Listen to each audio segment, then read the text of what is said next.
And now one of the most respected investors in America is going to tell you about his secrets.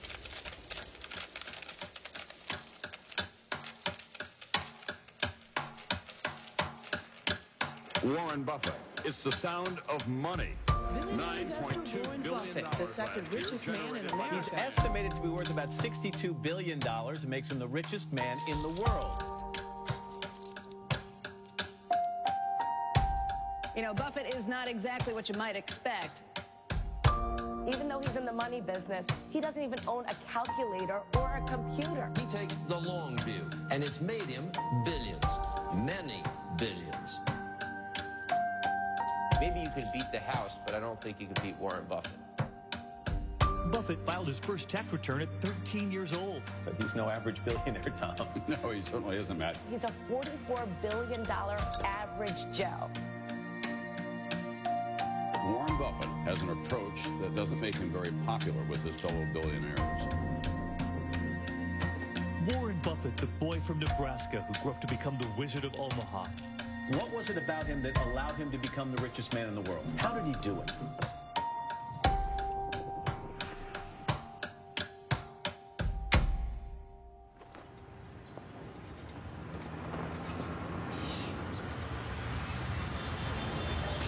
70 years ago, I was in high school, almost a third as long as the country has been around.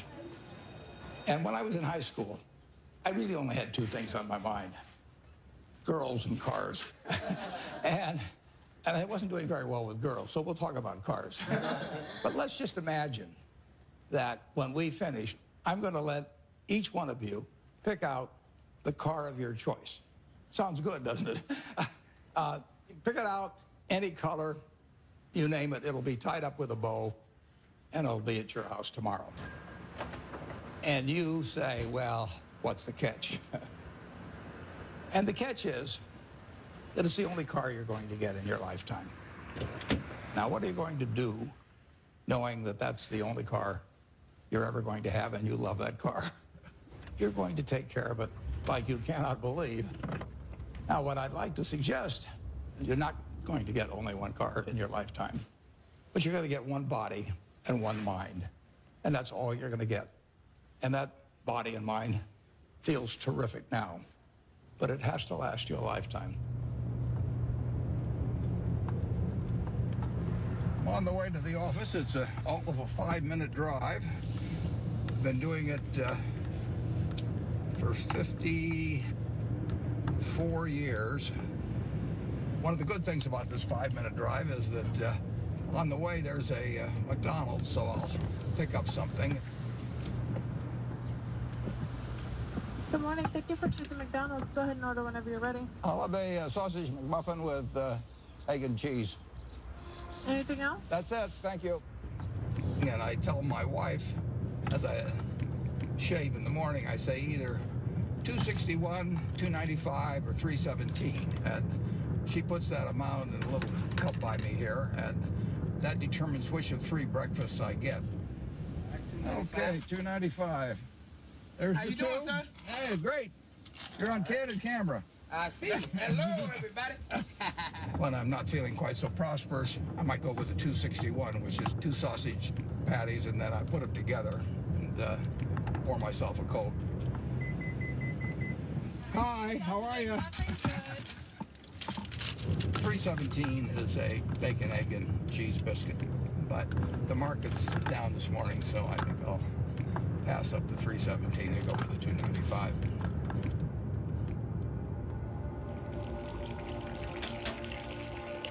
I like numbers.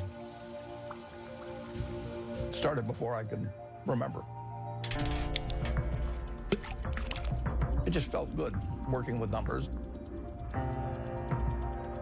I was always playing around with numbers in one way or another, and it was fun to have a bunch of guys over and have them betting on which marble would reach the drain first. I had a lot of energy as a kid.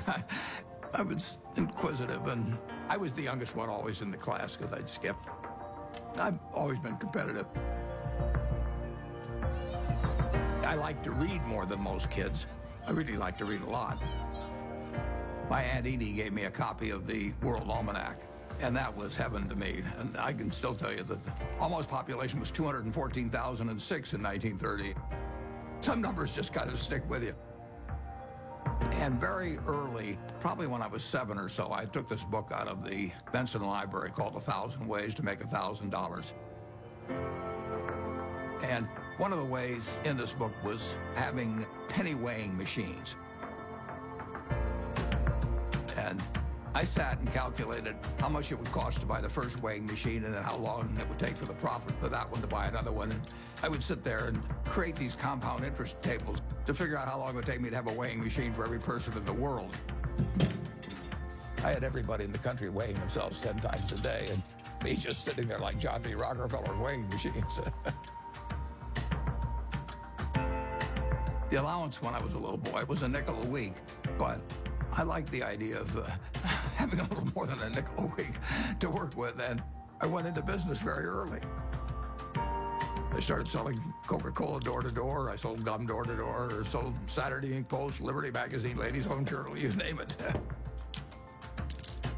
I think I enjoyed the game almost right from the start. But I like being my own boss. That's one thing I liked about delivering papers. I could arrange the route I wanted. Nobody was bothering me at 5 or 6 in the morning.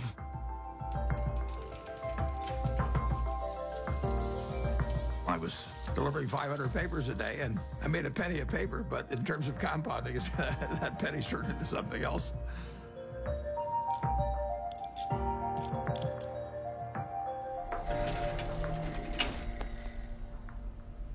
Einstein is reputed to have said that compound interest is the 8th wonder of the world or something like that. And it goes back to that story you probably learned when you were in grade school where somebody did something for the king and the king said, "What can I do for you?" And he said, "Well, let's take a chessboard and put 1 kernel of wheat on the first square and then double it on the second and double it on the third." And the king readily agreed to it. And by the time he figured out what 2 to the 64th amounted to, he was giving away the entire kingdom. So it's a pretty simple concept, but over time, it accomplishes extraordinary things.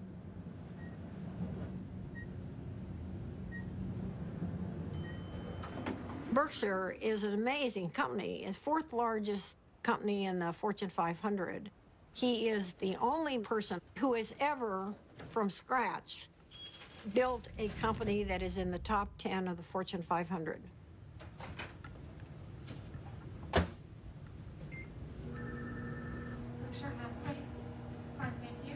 Well, Berkshire is a holding company of sorts.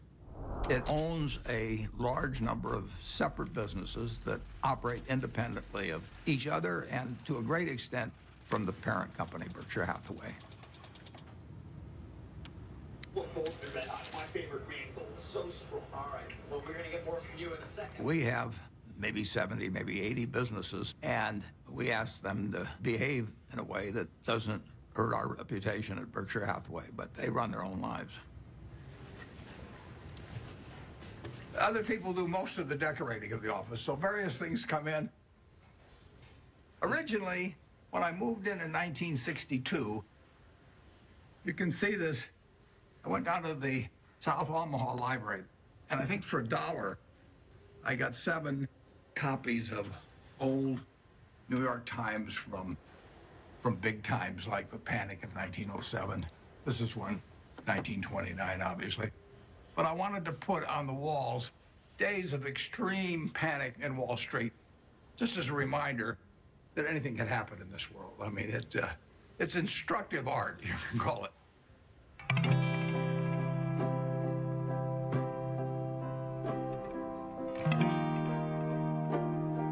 I was born in 1930 here in Omaha, Nebraska, during the stock market crash.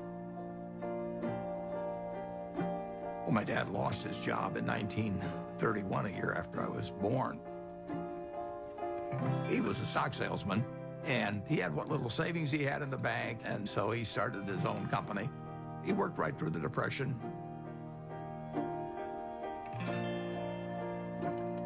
He had an investment company, and as an adult, when I look back, I thought, wow, did that ever take a lot of nerve? Sometimes we'd go down there on Sunday and we could play with the adding machine. My brother and I tended to play the games together. And I remember at one point he said to me, I'm going to be a millionaire by the time I'm 30 or something like that. It was totally outside of anything my family had experienced, but he just was unusual that way. Well, I was the oldest, and then my brother, and then my sister. And my father would go to New York periodically to check on businesses and stocks and things like that. And he'd come back, he always had a costume for each of us, and Warren loved it. He was very good-natured. He was quiet. It was hard to tell he was a genius at that point. But, I mean, who was looking?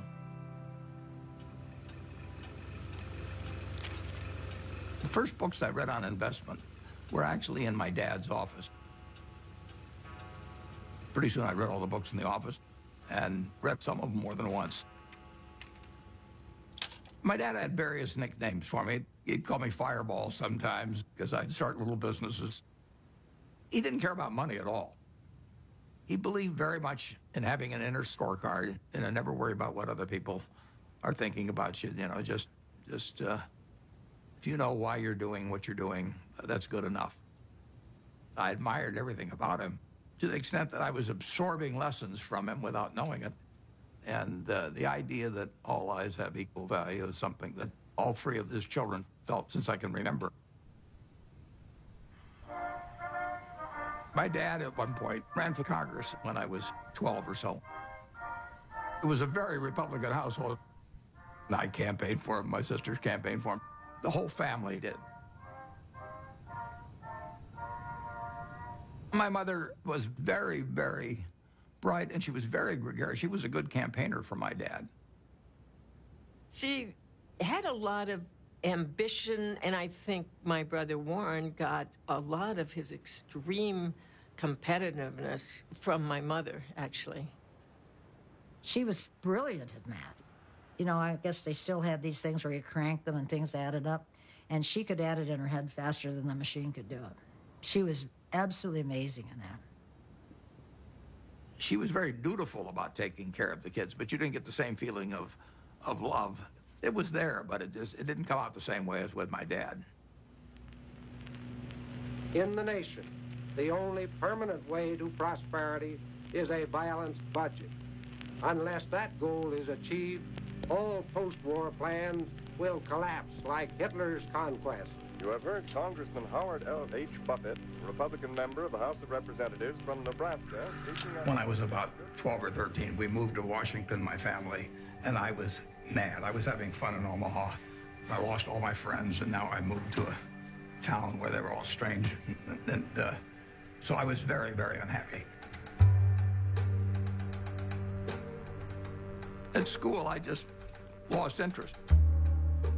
I took pleasure in tormenting my teachers. At that time, for example, AT&T was the stock that all teachers owned for their retirement. And I decided that it would drive my teachers a little crazy if I went short the stock, because when you go short a stock, you're betting that it will go down. So I shorted 10 shares of AT&T and then brought the confirmation to school and showed these teachers that I was shorting the stock. They found me a big pain in the neck, but they did think I knew a lot about stocks. And then at home, my mother would have terrific headaches. And you didn't want to be around her when she was having the headaches. And she would lash out more. She would never do it in public.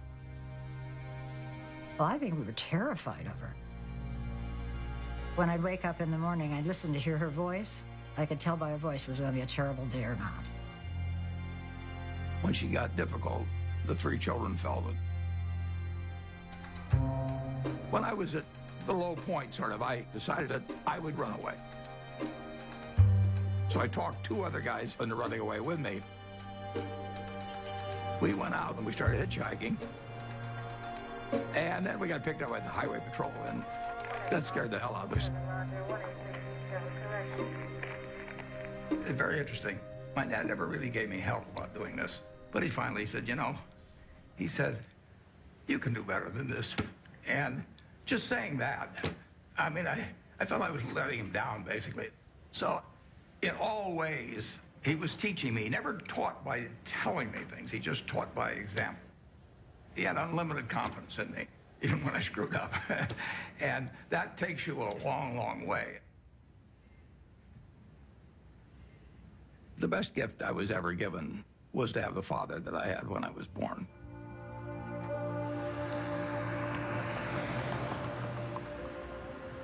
I didn't want to go to college. I was 16 when I got out of high school, and I was buying stocks. I mean, I actually was having a pretty good time, and I didn't see that there really was much to be gained by going to college, but my dad kind of jollied me into it. He had a roommate who was a friend of mine, and the roommate said it just drove him crazy because he studied all the time when Warren would come in like 15 minutes before the exam and just ace his way through it. I finished in 3 years because I had enough credits, and I was in a hurry. I wanted to get out. When I got out of the University of Nebraska, I applied to Harvard Business School. They told me I was to get interviewed in a place near Chicago. I got there, and he interviewed me for about 10 minutes. And he said, forget it. You're not going to Harvard. And so now I'm thinking, what do I tell my dad? You know, this is terrible. And it turned out to be the best thing ever happened to me. Later that summer, I was looking through a catalog. And in the catalog, it had these names of people that were teaching. And one was Graham and another was Dodd. I had read this book by the two of them. So I wrote him a letter in mid-August. And I said, dear Professor Dodd, I said, I thought you guys were dead. But now that I found out that you're alive and teaching at Columbia, I would really like to come. And he admitted me. So, you know, that it just shows you never can tell.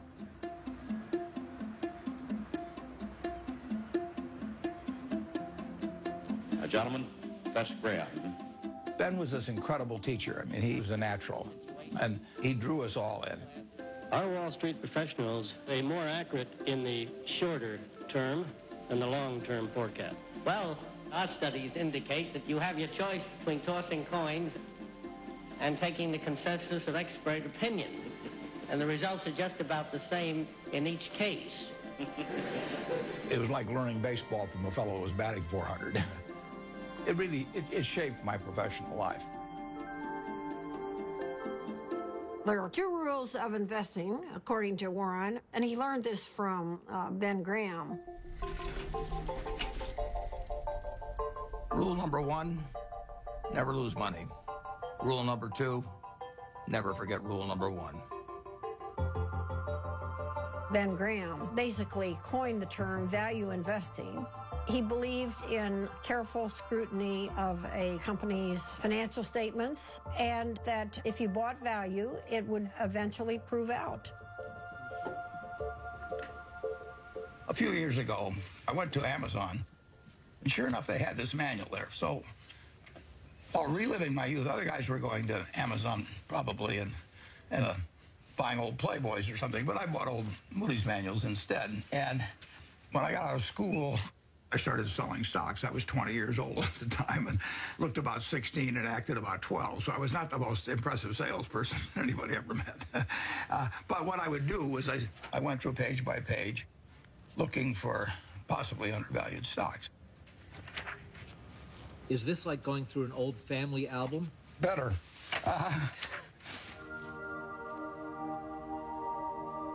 When I got out of business school at Columbia, I developed pretty decent skills in terms of business, but I hadn't really come to terms with the world exactly. What were you like around girls back then? Bad. I was sort of out of the swing of things there for a while. I went to my 60th reunion. There's a girl there.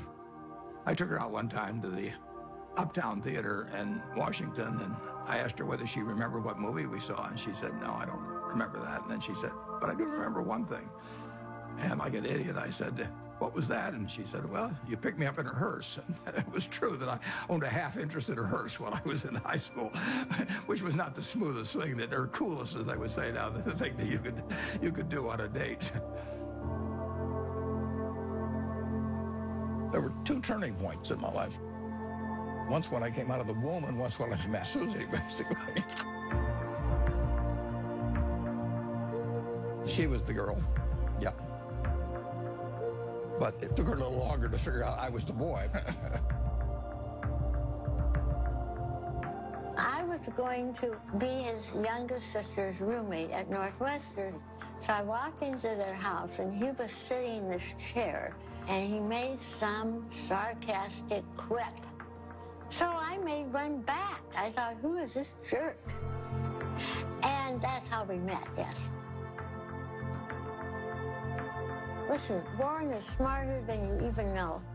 His brain is going all the time. And my dad said to me, now you have to understand about him. You're not going to have discussions with him like you would most normal people. But he has a heart of gold. He was just totally enamored of her, and why not? And she of him. She'd sit on his lap all the time, and he'd stroke her hair. It was softening him. Susie was really kind, considerate, and she was the balancing force. I just got very, very, very lucky. But I was a lopsided person, and it took a while, but she just stood there with a little watering can and just nourished me along and changed me. Somebody once said that the chains of habit are too light to be felt until they're too heavy to be broken. I had been terrified of public speaking. I couldn't do it. I'd throw up. And I knew if I didn't cure it then, I'd never cure it. And so I saw an ad in the paper for the Dale Carnegie course, which worked on developing your ability to speak in public. And I went down there. Be sincere. A good smile has the same effect as a puppy's tail. When a puppy wags... They made us do all these crazy things to get out of ourselves, and so we stood on tables and did all kinds of things.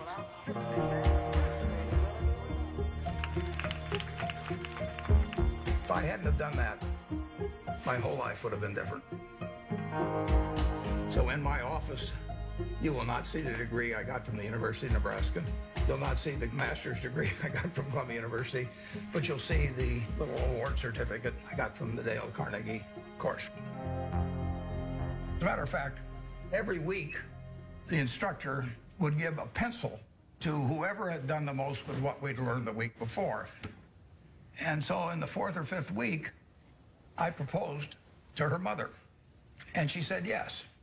And so that week, I won the pencil, and I also got engaged. I mean, it was an incredible week. The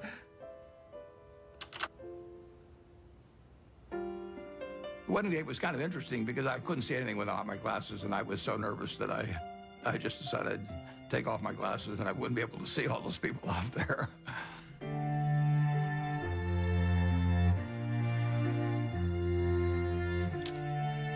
She was 19 when we got married, and I was 21. But she was so much more mature than I was, there's no comparison.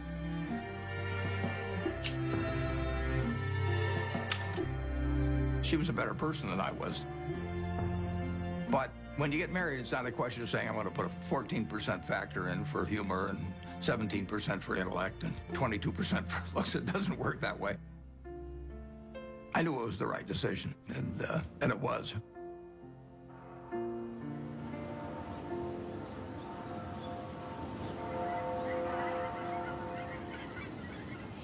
You could live anywhere in the world. Why do you choose Omaha, Nebraska? Yeah, I love it. I was born about a mile from here, and I've never had a bad experience in Omaha.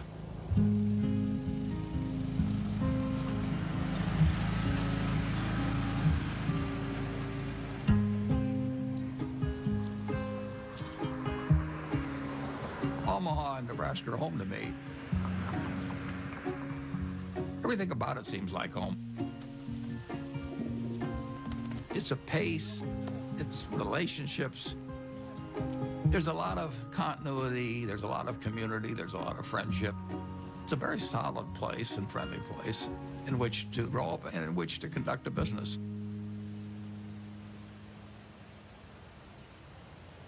When I came back to Omaha in early 1956, I had no idea what I was going to do. But a few months after I came back, some members of the family said, what should we do with our money? And I said, well, I'm not going back in the business of selling stocks, but if you would like to join me in a partnership, I said, I'll be glad to do it. So within a couple of months after coming back, I set up the first partnership.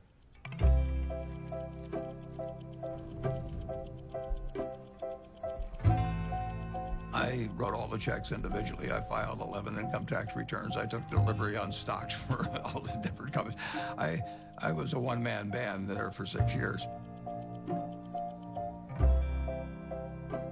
Warren would sit upstairs in his little office there, and I would bring up the name of a company, and most of the time he knew much more than I did about the company. He'd know how many shares were outstanding, he'd know the capitalization, he'd know the earnings. It was absolutely incredible. I mean, when Warren said something, it meant a heck of a lot. And I think all of us paid a lot of attention to Warren when he took a definite stand on something. When I first met Warren back in 1959, I recognized immediately that he was a very intelligent person. For the last 4 or 5 years, the stock market has been booming along and presumably forecasting better business, which has really not materialized. So maybe the stock market is really correcting a previous incorrect forecast this time rather than making a new correct one. He'd made a lot of money buying thinly traded securities that were incredibly cheap statistically. Warren was at that time dealing with small companies, and his investments often were to buy a company that you could figure was a discarded cigar butt, but it had one more smoke in it. And he wanted to buy at the right time to be able to benefit from the one smoke. The first partnership started with $105,100. I put up the 100 and the other people put up the 105,000. And then at the start of 1962, I moved to Kiewit Plaza. And by the time I moved to Kiewit Plaza, we had $7 million invested, and a fair amount was profits. I was then renting a house. I never owned a house to that point. And then 2 years later, I bought the house I live in today in 1958.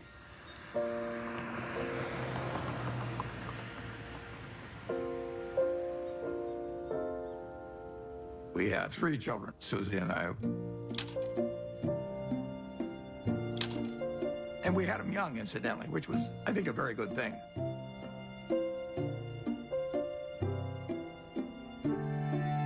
My daughter, Susie, was born here. I named her Susie just like that as soon as I looked at her, because she looked just like her mother. And she was a cinch. And then Howie was, you know, this absolute bundle of energy, which made things very difficult for Big Susie for a while. Peter again reverted back to Susie's personality, and he was an easy child.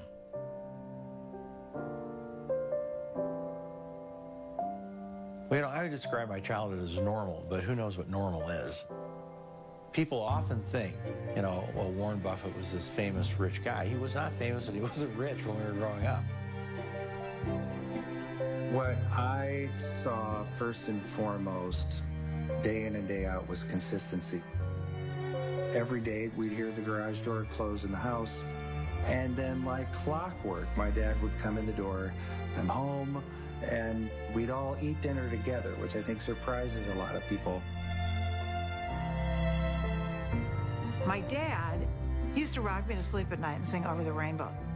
So I have this insanely sentimental attachment to that song.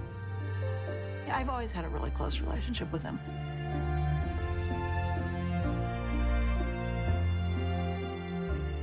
I've got 3 very different kids, and they've got a common heart, which they got from their mother. She did most of the work, by far, of bringing up the children, which was probably a good thing. They have more of her qualities than mine, which I would recommend. Well, my mom was the biggest part of my life growing up. Even though I got disciplined on a regular basis, and she was usually the one doing it, she was still my best friend. She was somebody who would help anybody. I mean, whether she knew them or didn't know them, or maybe even didn't agree with them, she would still help them. She was incredibly empathetic, and she was interested in every person individually. She never cared about money or business at all. I mean, he would go around saying, I'm going to be the richest man in the world. And I think, well, it's like somebody says I play music and I'm going to be Mozart. I don't know. How does anyone know? How does anyone know, you know? So that was okay. I don't really care about that. I would say that Susie led Warren toward changing his political views. He grew up as a young Republican. His father was a Republican congressman. But Susie saw things in different ways. She was the catalyst. Freedom, freedom, freedom. Louder, louder, freedom, louder, freedom. What do we want now? When the children were growing up, I was very involved in civil rights. I was immersed in it, and I think that's what made Warren a Democrat. He would go with me to hear speakers. I remember that speech that Martin Luther King gave. That was one of the most inspiring speeches I've ever heard. I come to say to you this afternoon, Took me right out of my seat. My wife was with me, and we both had the same experience. It was interesting. In that speech, he talked about truth forever on the scaffold, wrong forever on the throne, but that scaffold sways the future. Well, he was going to be dead in 6 months, but that scaffold did sway the future. My wife was more active than I was, but I was 100% with her mentally. I was just working a little more on my own investments. But it did make a difference what we were going to do with the money after we made it. I thought I would pile it up over the years, then she would unpile it in terms of running one very large foundation. And I was particularly good at compounding money, and therefore society would benefit by waiting. I was genetically blessed with a certain wiring that's very useful in a highly developed market system where there's lots of chips on the table, and I happen to be good at that game. Ted Williams wrote a book called The Science of Hitting, and in it he had a picture of himself at bat and the strike zone broken into, I think, 77 squares. And he said if he waited for the pitch that was really in his sweet spot, he would bat 400, and if he had to swing at something on the lower corner, he would probably bat 235. And in investing, I'm in a no-called strike business, which is the best business you can be in. I can look at 1,000 different companies, and I don't have to be right on every one of them or even 50 of them. So I can pick the ball I want to hit. And the trick in investing is just to sit there and watch pitch after pitch go by and wait for the one right in your sweet spot. And if people are yelling, swing you bum, ignore them. There's a temptation for people to act far too frequently in stocks simply because they're so liquid. Over the years, you develop a lot of filters. And I do know what I call my circle of competence. So I stay within that circle, and I don't worry about things that are outside that circle. Defining what your game is, where you're going to have an edge, is enormously important.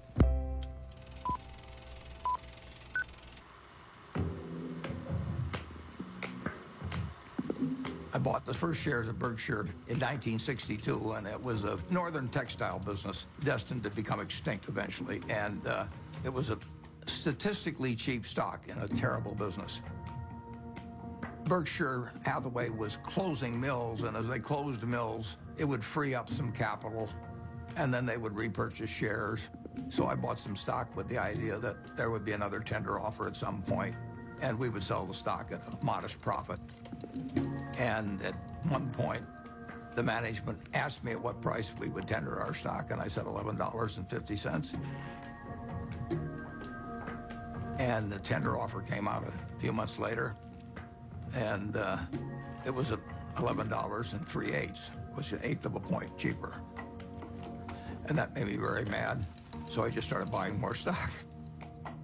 I just felt that I'd been double-crossed by the management, and in May of 1965, I bought enough so we controlled the company, and we changed the management.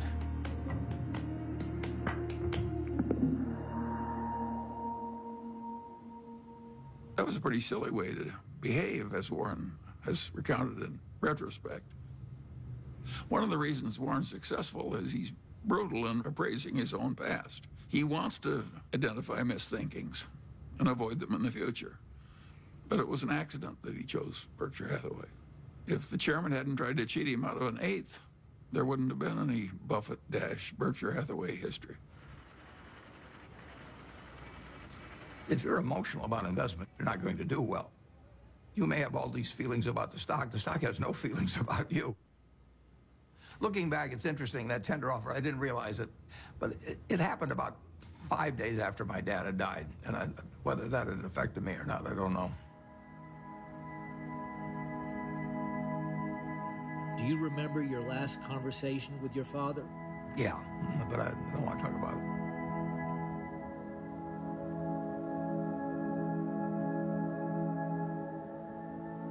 I think it just sobered him and hurt him.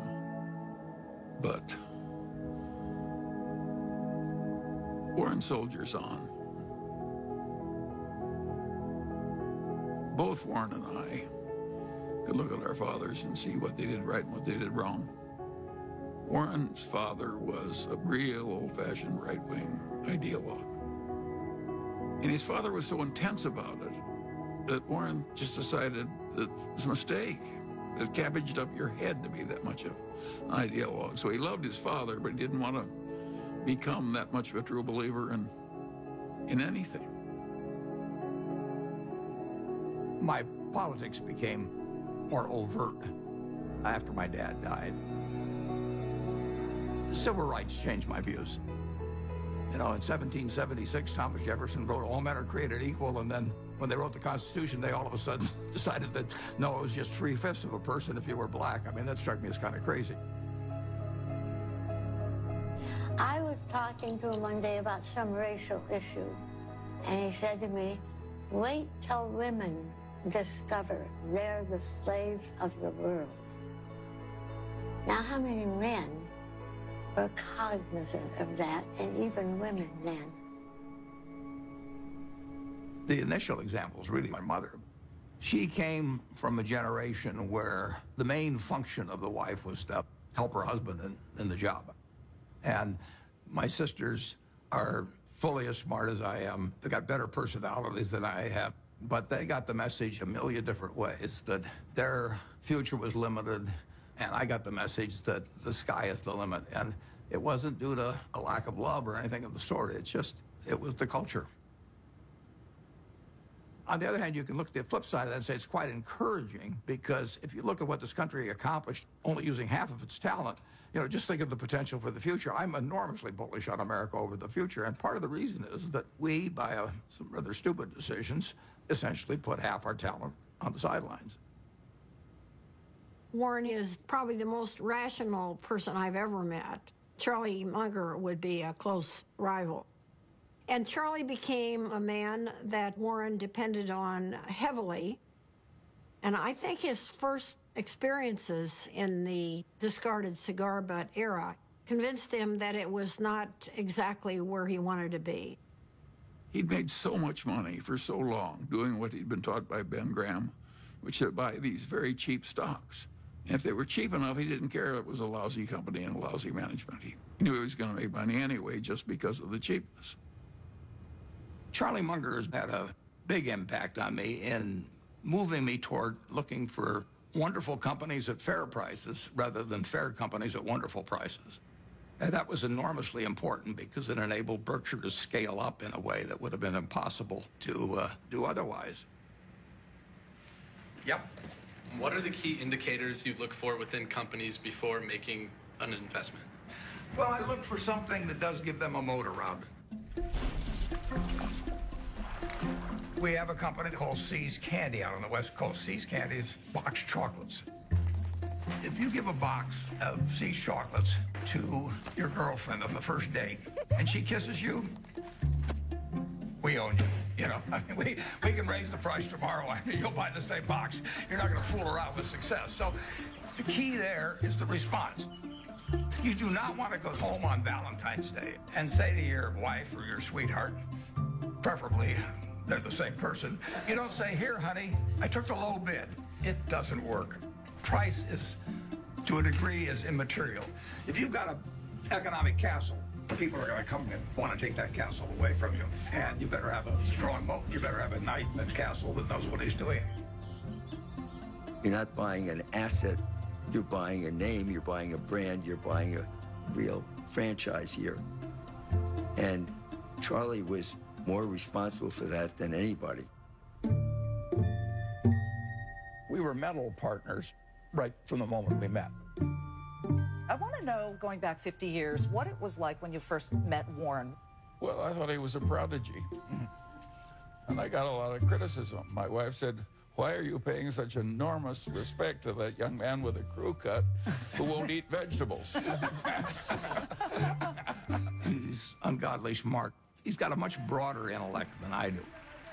And he's magnificent at being able to condense important ideas into just a very few words. If you're not interested in the economic scene right now, you're mentally dead. Charlie has no tact. All right, let's talk a little bit about bankers. Charlie on Friday compared them to heroin addicts. Yeah, well, that's colorful, Charlie, but I would not have chosen that. I once wrote of him that when they handed out humility, he didn't get his fair share. The ideal way to run a headquarters is to have one man, preferably over 80, sitting in an office by himself. Anything else is pure frippery. He's always honest in what he tells me, so I listen to him. We never had an argument. We just kind of roll with it easily. Suppose Warren doesn't want to do something that I would have done. And suppose that happens 4 times over 40 years or something. What the hell difference does it make to me? Net, the record is working out fine.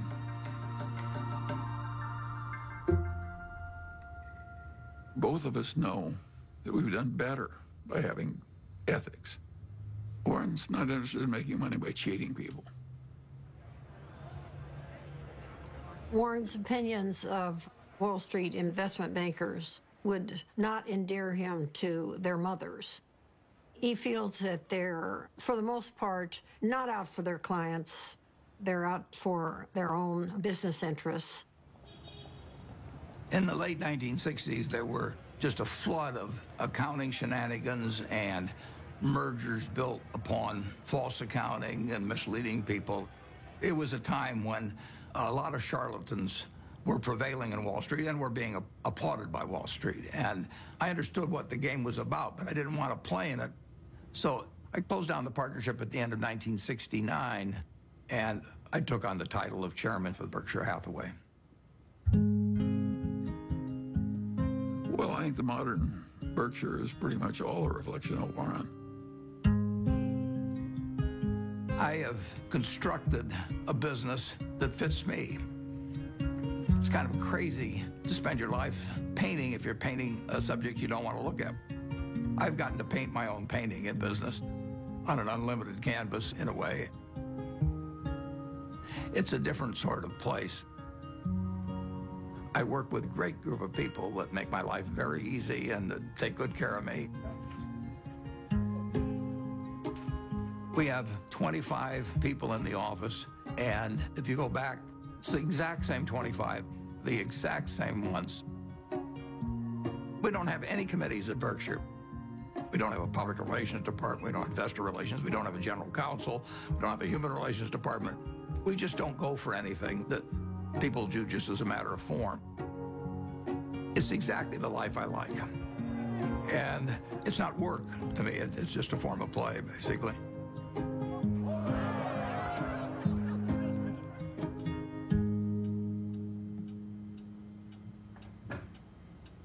Well, I like things quiet. I shut the door, actually, at the office because I don't want to hear anybody talking outside. And I still probably spend 5 or 6 hours a day reading. Look at what's trending today. Our quick roundup of what has you talking. Well, what's amazing is the stuff he remembers. It's like a little computer, you know. I keep thinking the hard drive will run out of space, but it doesn't. He's one of the smartest people we know.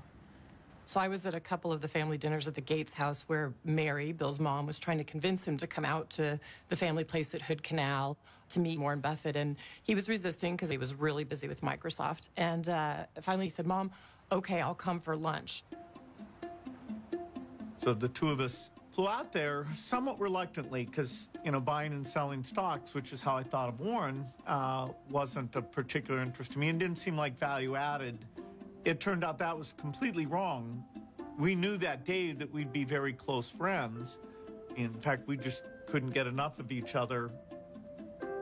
Shortly after I met Bill Gates, Bill's dad asked each of us to write down on a piece of paper one word that would best describe what had helped us the most. Bill and I, without any collaboration at all, each wrote the word focus. Well, focus has always been a strong part of my personality. If I get interested in something, I get really interested. If I get interested in a new subject, I want to read about it, I want to talk about it, and I want to meet people that are involved in it. We both love to work hard. You know, neither of us like frivolous things. You know, he doesn't know much about cooking or art or a huge range of things. I can't tell you the color of the walls in my bedroom or my living room. I don't have a mind that relates to the physical universe well. Warren checking the Dow. But the business universe, I think I understand reasonably well.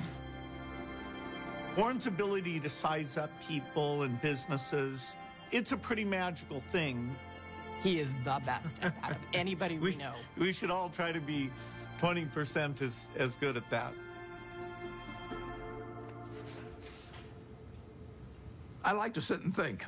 And I spent a lot of time doing that. And sometimes it's pretty unproductive, but I find it enjoyable to think about, particularly about business or investment problems. They're easy. It's the human problems that are the tough ones. Sometimes there aren't any good answers with human problems. There's almost always a good answer with money.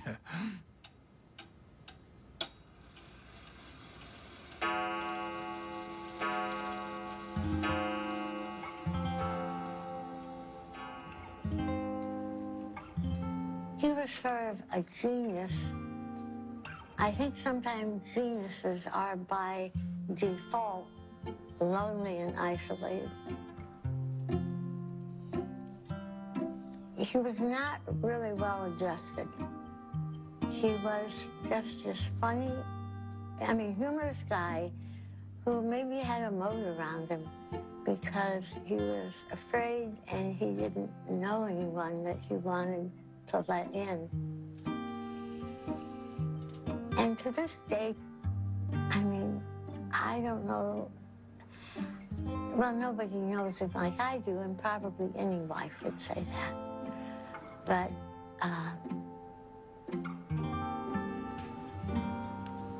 he's a loner in a sense.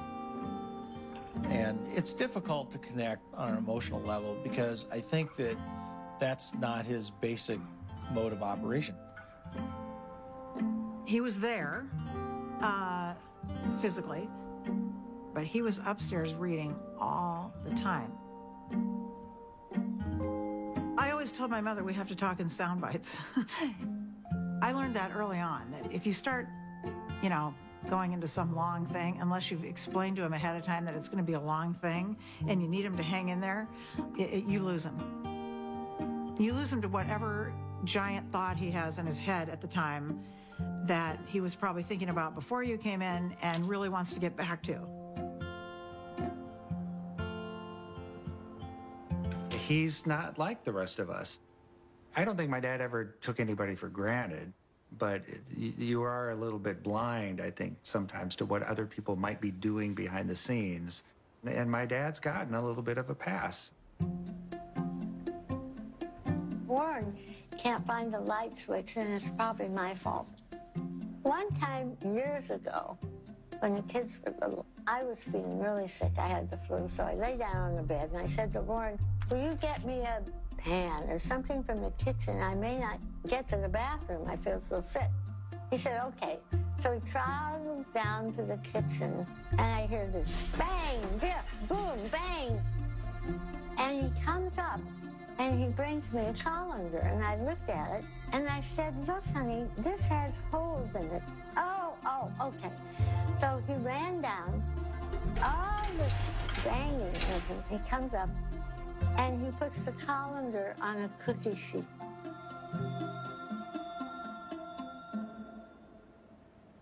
Physical proximity to Warren doesn't always mean that he's there with you.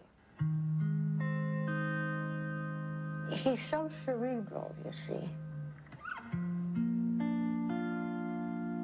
And that's why I learned to have my own life. We were two parallel lines, but very connected when he was open to connecting. I did make a joke at one point. I said, we could make a tape of Mom yelling, bye, Warren, I'll be back later, and then have the door slam, and you would just think she was here. I don't think he knew what she was doing most of the time. Once Howie and I were both gone, as we've gotten older, she started to see the writing on the wall here and, just started trying to figure out how she could at least have some more, she called it, a room of her own.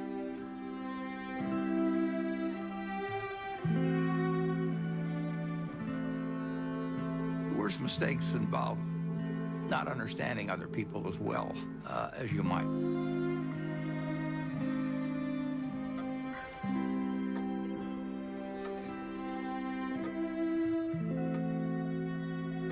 Well, she left Omaha in 1977, and there really isn't much to say about that.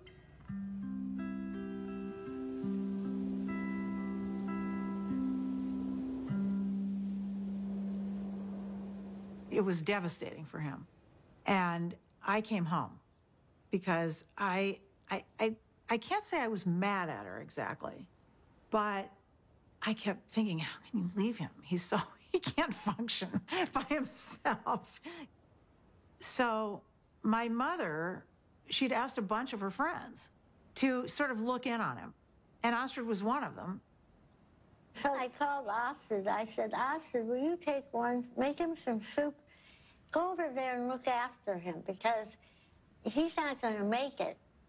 And it took him a while to figure it out, but he figured it out. I said, I'm not leaving you because I'll be wherever you want me when you want me.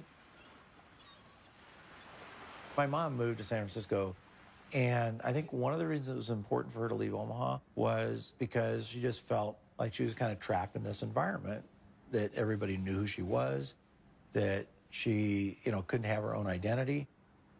He knew that there was something she needed to do, and that she really recognized that the money gave us all and her a choice in a lot of ways that a lot of people didn't have. There was a time Warren was getting criticized that here was this very, very rich man who was getting richer every year and really wasn't giving a lot of money away. And there was terrific criticism by some people, which Warren never said anything about. The biggest thing in making money is time. You don't have to be particularly smart, you just have to be patient. Susie didn't want to wait as much as I did, but she never quite appreciated compounding like I did. That is a disagreement we have. I run a foundation now. I think we should be giving more money away. But I understand why we don't, because it's business. To me, the crux of it is that it wasn't the money itself. You can see that in the way he lives. I mean, he doesn't buy huge paintings or build big houses or anything like that. It's all mental with him. And the money is his scorecard. And he used to say to me, everybody can read what I read. It's a level playing field. And he loves that because he's competitive. And he's sitting there all by himself in his office reading these things that everybody else can read. But he loves the idea that he's going to win. I'll tell you how you do it. Have you ever seen a juggler juggle 25 milk bottles? How did he ever get to do that? The answer is he started with 1 bottle, then 2, then 3, and just kept doing it, and pretty soon he was at 25. And that's the way we did it. So basically, we started out with cash and ended up buying a bunch of businesses, including insurance companies. Insurance is in itself a profitable business, but it has the additional advantage of creating something that's called float. And float is the money that hangs around Berkshire while a claim is waiting to be paid. And Warren turned out to have an extraordinary ability to use the money thrown off by the float to buy companies that fed the growth of Berkshire. In 1983, Mrs. B cashed in on her business by selling control for $55 million to a company owned by investor Warren Buffett.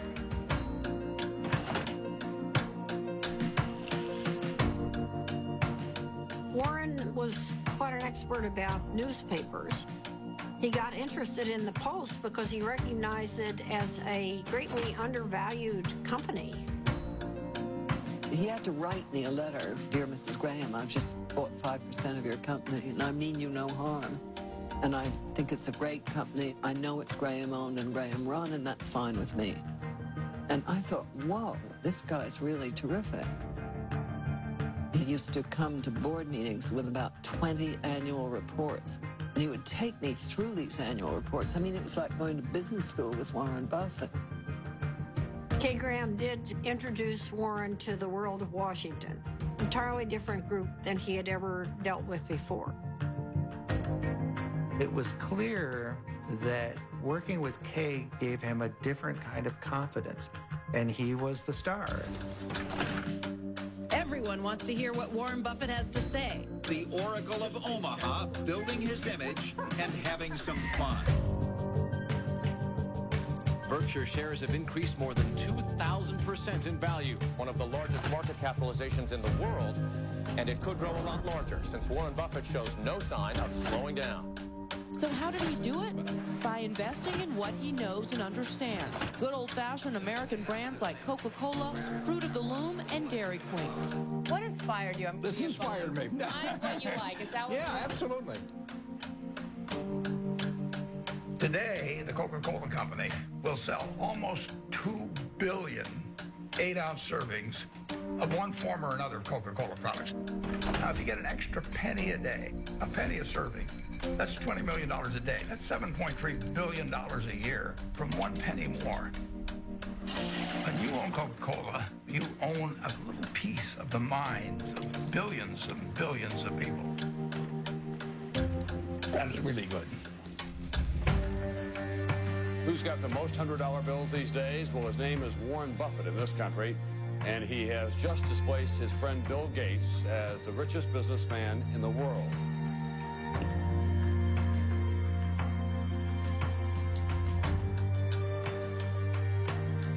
And the purpose of Wednesday's meeting was to discuss Buffett's company, Berkshire Hathaway's plan to purchase railroad giant Burlington Northern. Valued at $26 billion, this would be Buffett's largest acquisition ever. He's created Berkshire from virtually nothing into hundreds of billions of dollars of market cap. Nobody else has a record like that. He wanted to have an outstanding reputation, that he never really upset the apple cart when he bought a business, that he kept the management in place.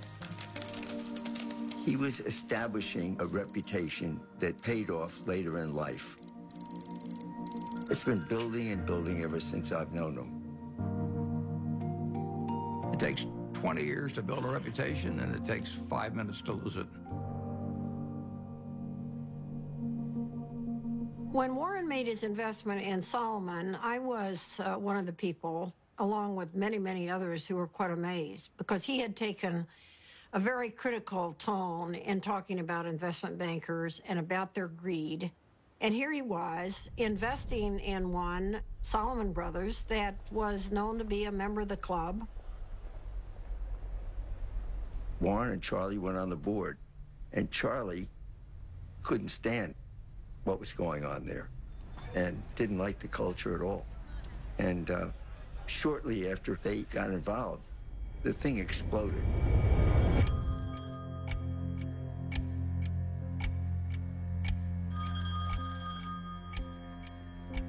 In 1991, on a terrible day in August, I got a call, and the two top officers of Solomon were on the other end, and they said that we had a problem. This is NBC Nightly News. Good evening. It is the kind of scandal that rocks Wall Street and raises questions about the integrity of our financial institutions. With the giant securities firm of Solomon Brothers under investigation for improper trading of treasury bonds. Solomon admitted it exceeded the limit of trading in government bonds, once by buying bonds in the name of a customer who didn't even know about the deal. Solomon Brothers is under investigation by the Treasury Department, the Federal Reserve, the SEC, and the Justice Department. But more important than the fate of the firm itself is the impact their actions could have on the public trust and on the credibility of the American market worldwide. The company owed $150 billion. It owed more money than any other private company in the United States at the time. And that night, I met with the man that ran the Federal Reserve of New York, who was the sheriff, in effect. And I said, I've never really owed very much money before. I said, I've got a little mortgage on a house, but $150 billion is a little staggering. And I was hoping he would say, well, don't worry, Warren, we'll give you a few weeks to breathe. And he said to me, prepare for any eventuality.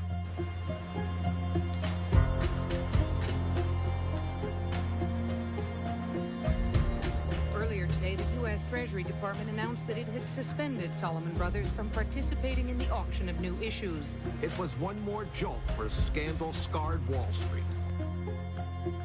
The Fed was in effect saying, you're an evil force and we don't want you trading our bonds. It was a huge turning point for Warren. And he believed that at that particular point, his reputation was on the line. Warren had 24 hours to make up his mind as whether he was going to go forward or just bow out. And I think at that point, Solomon Brothers could have gone into bankruptcy. And Warren stepped up and took responsibility.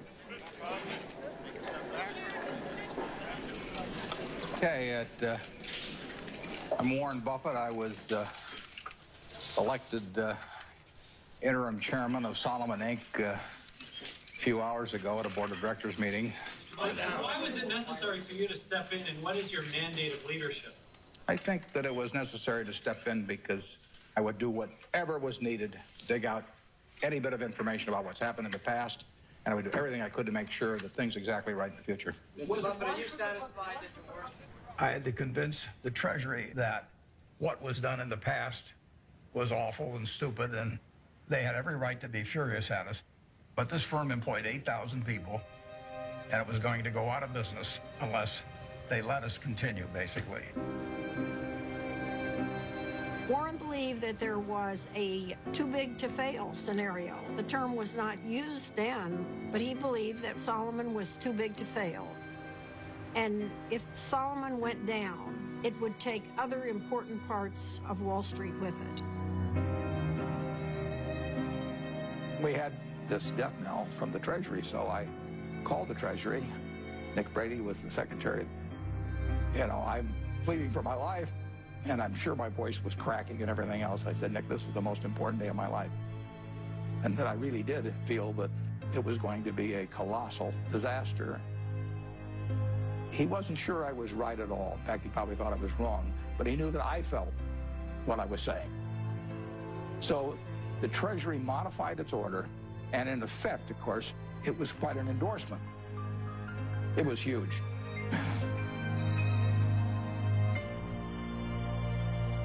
It saved Solomon. Nick Brady went with Warren because he trusted him. It shows how having a good reputation is really helpful in life. I thank you for the opportunity to appear before this subcommittee. I would like to start by apologizing for the acts that have brought us here. The nation has a right to expect its rules and laws to be obeyed. But I also have asked every Solomon employee to be his or her own compliance officer. After they first obey all rules, I then want employees to ask themselves whether they are willing to have any contemplated act appear the next day on the front page of their local paper to be read by their spouses, children, and friends. If they follow this test, they need not fear my other message to them. Lose money for the firm, and I will be understanding. Lose a shred of reputation for the firm, and I will be ruthless. I welcome your questions.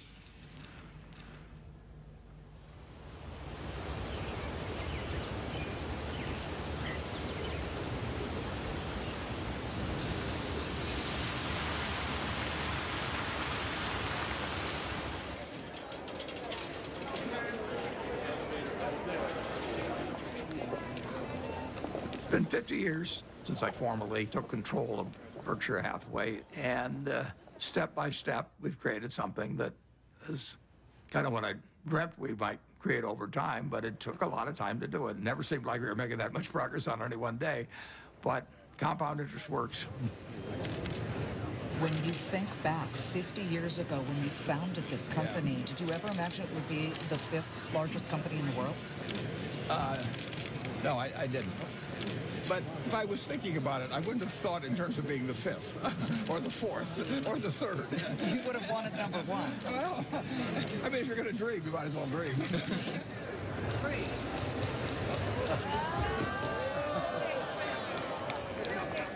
Well, a Berkshire Hathaway shareholders meeting is partly a fun festival. It's sort of a Mardi Gras for people that come every year.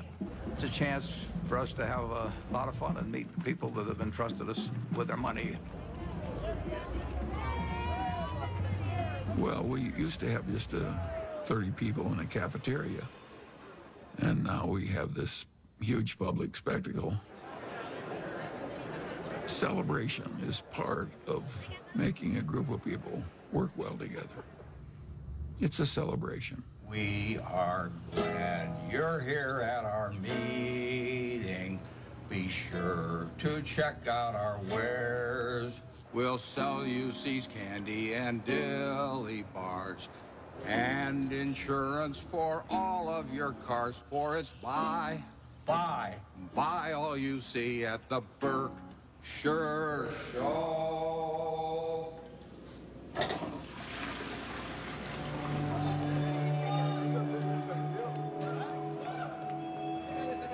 He truly loves to do what he does.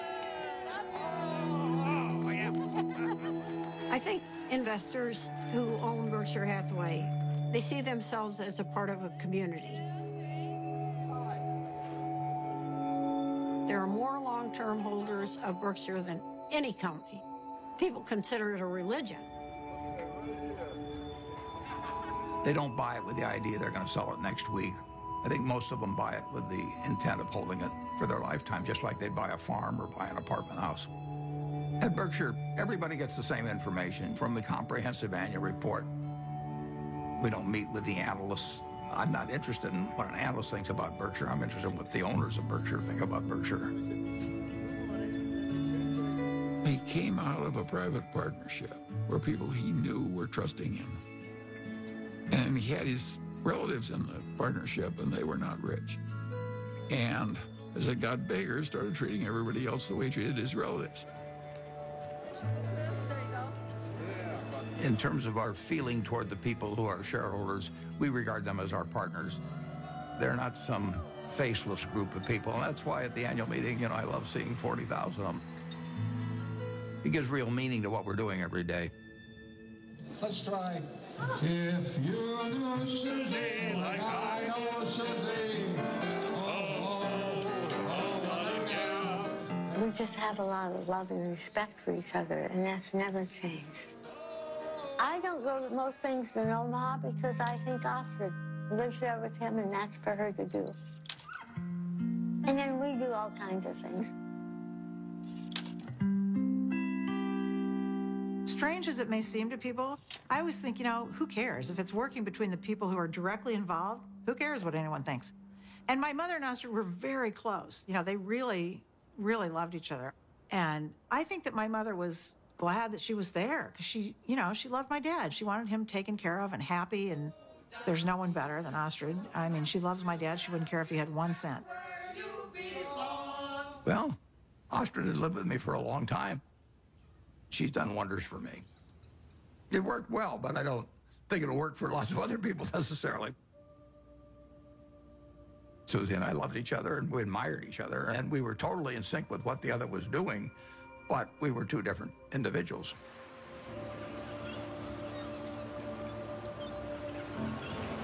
The first time Warren came out to San Francisco, we took a walk and he looked around, and he's not very visual. He was looking around and he said, this is your city.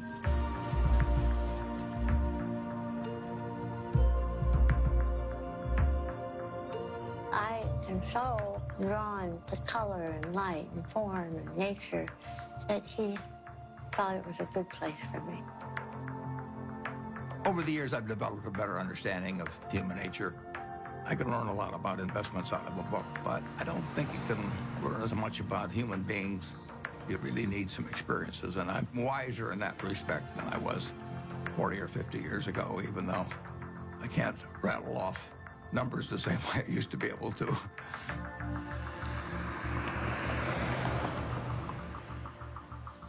Well, I think that what we do reflects who we are. That's true for everybody in this room. And if you do the work I do, you meet the best human beings in the world. People who've made a choice not to make money, but to serve other human beings. I think it's the best kind of life anyone could have. I was with her in Arizona at this Fortune Most Powerful Women's Conference, and she told me that she'd had a biopsy the day before, and I didn't really think much of it. Then we got home, and the biopsy results were not good. It was stage 4 oral cancer. I was on my way to a board meeting in India, and I remember saying to her, I'll see you when I get back. And she rarely cried, and she just started crying. I said, no, you need to stay here, and you need to come out for the operation. So we were all there, and the day she was going into the surgery that morning, my dad, it's funny, there's some of it he just can't, he just can't. The thought of something happening to her was just, for him, it was just the worst thing that could happen. She knew it was going to be really difficult. She knew the recovery was going to be brutal. So I think that she had that surgery for others. It was quite a big surgery. She couldn't talk, she couldn't swallow, she couldn't eat. But she came out, and I really was with her for the next 4 months or so. And my dad came out every weekend.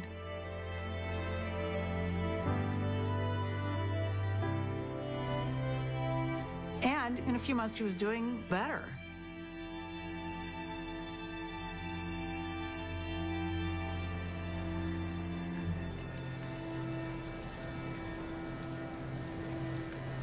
She and my dad had gone to Cody, Wyoming, which they did every year with a bunch of friends.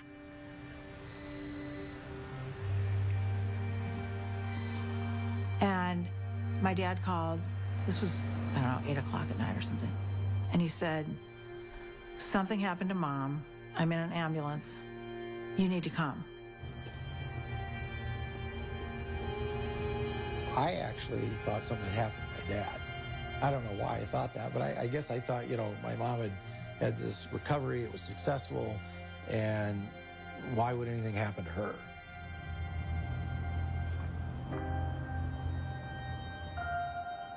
It was horrible.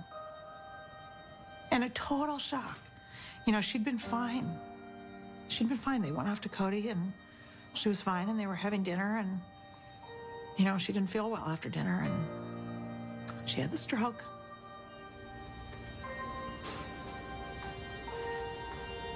We went into the hospital room, and my dad was sitting there. He'd been sitting there all night, holding her hand. I was so proud of him, because when it came down to it, he knew what he was supposed to do, and he did it, which was nothing. So my dad went to sleep, and I sat with her, and I just kept putting my hand on her heart to see if she was breathing. And at one point, I didn't feel anything. So I went out and I got the nurse. And I said, can you come in here? And she said, no, she's gone. So I have to say one of the worst moments of my life was waking my dad up to tell him that.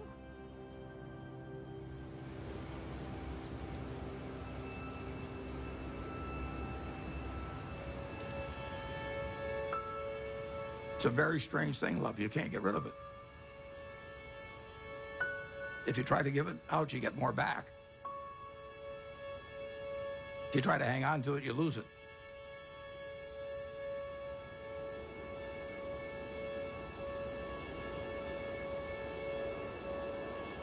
Susie really put me together. She believed in me. She put me together, and well, not only turned out to be the person I turned out to be, but I actually wouldn't have been as successful in business without that. She made me more of a whole person.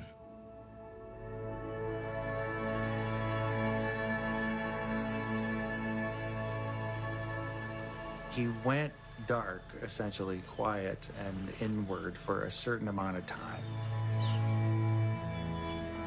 You know, my dad is a solitary guy, and he had lived essentially a solitary life in a lot of ways. I think it came down to him figuring out how he was going to get through this tunnel and get out the other side.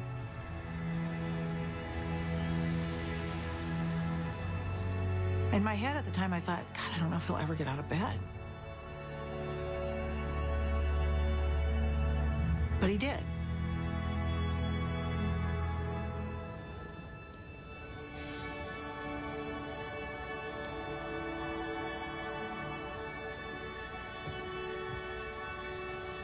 Welcome. I'm Patty Stonecipher, the CEO of the Bill and Melinda Gates Foundation. And we appreciate you coming today, especially since I sent a very vague and very late notice to ask you to come to a conversation with Bill and Melinda on the future of philanthropy. So let's get on with it. I have the pleasure of introducing a good man whose great decision is going to change the world, Warren Buffett.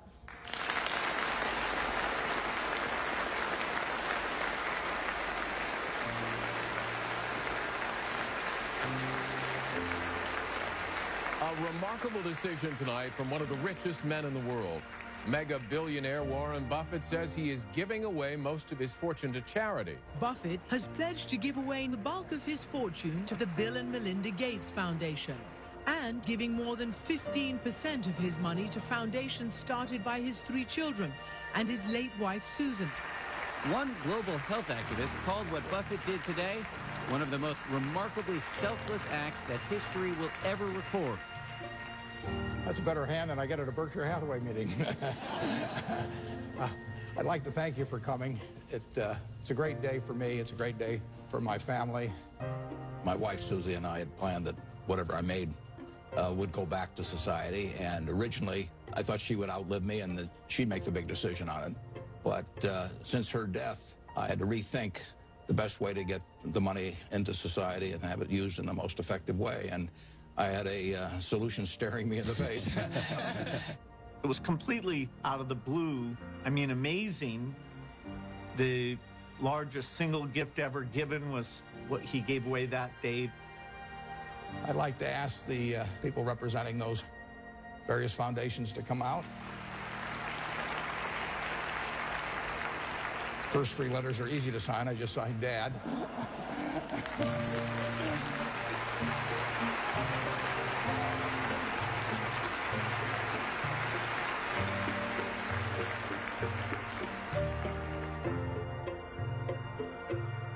When he wrote the letter to us, he put something in that letter that was incredibly important to me, which was exactly how our foundation behaves, which is if you're going to try to bat 1,000, you won't do very many things that are important.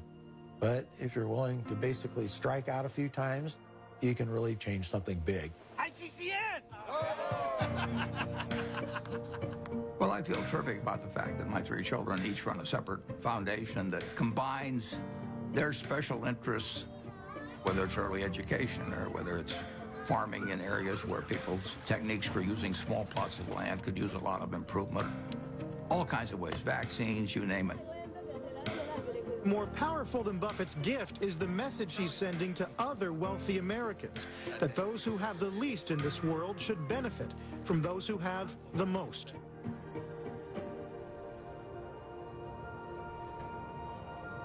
In my entire lifetime, everything that I've spent will be quite a bit less than 1% of everything I make. The other 99% plus will go to others because it has no utility to me.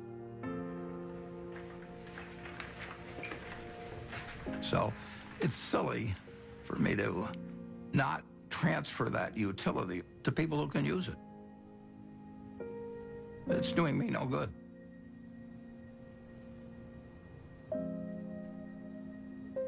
I am so proud of what we do.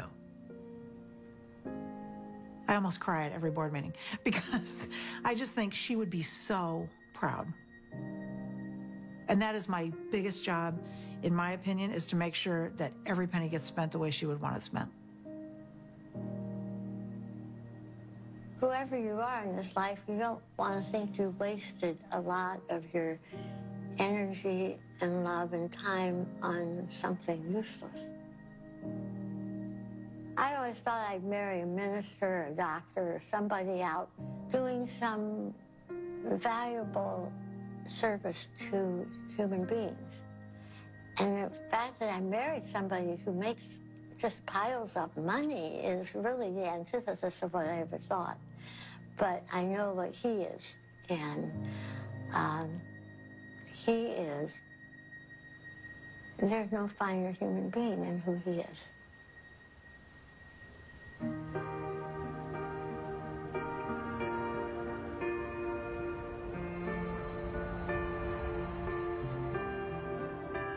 The truth is that I'm here in my position as a matter of luck. When I was born in 1930, the odds were probably 40-1 against me being born in the United States. I did win the ovarian lottery on that first day, and on top of that, I was male. Put that down as another 50-50 shot, and now the odds are 80-1 against being born a male in the United States. And it was enormously important in my whole life. To think that that makes me superior to anyone else as a human being is just, I can't follow that line of reasoning. Terrific. Okay, good luck. I think I was lucky to have been standing alongside Warren Buffett while he was becoming Warren Buffett. He has developed over the years. He's broadened. His values extend through all of his life. He wants to lead a life that he and his father, if his father was still living, would say was a good one. I think he's going to end up in the history books 100 years from now. I'm not sure what role he's going to be assigned. Will he be famous for what he did as an investor or as a philanthropist? But Warren said that his ambition in life is to be a teacher. The world is a great movie to watch, but you don't want to sleepwalk through life. The important thing to do is to look for the job you would take if you didn't need a job. And life is wonderful then. I mean, you know, you jump out of bed in the morning because you're really looking forward to the day. I have, for over 60 years, been able to tap dance to work just because I'm doing what I love doing. And I just feel very, very lucky. Okay, class dismissed.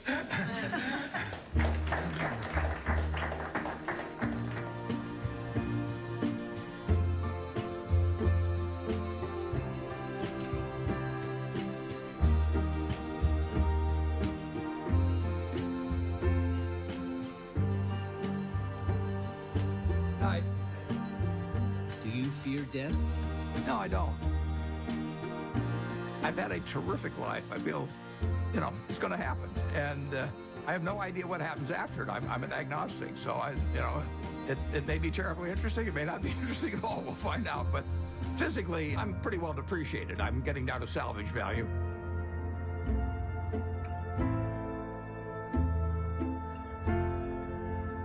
But it really doesn't make any difference at all. It doesn't interfere with my work. It doesn't interfere with my happiness. It doesn't interfere with my thinking.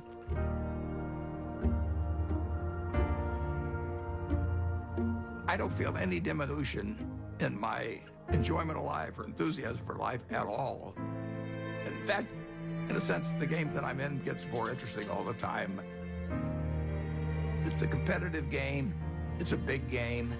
And I enjoyed the game a lot.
Someday I'll wish upon a star and wake up where the clouds are far behind me, where troubles melt like lemon drops away above the chimney tops. That's where you'll find me, somewhere.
Good night, Suze.